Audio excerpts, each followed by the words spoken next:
Alright, I know a lot of people are having issues like this, where you cannot connect to your backwards compatible Xbox 360 games on your Xbox One. If you're having this issue, there's a very easy fix. This is suggested to me by a friend, and it worked for me, so I figured I'd make a video and explain to everyone else. So you need to go to Settings. Alright, so then you need to go Network Settings, Advanced Settings, Alternate MAC address.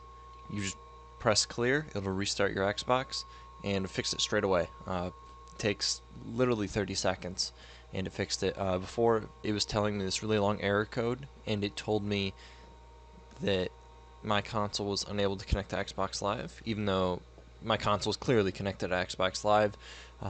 I know a lot of people were having this issue, so making this video. It's very simple. You just click clear. I've already done it, so I'm not going to click clear. I don't really know what it does over and over again. But yeah, you just click clear, restarts your console, and sure enough works. I'll show I can actually play online now. It's very nice.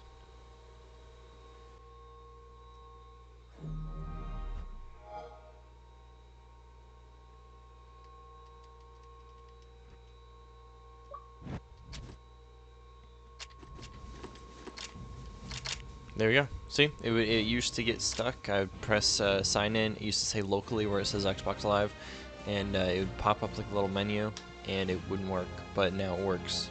All you have to do is clear your MAC address.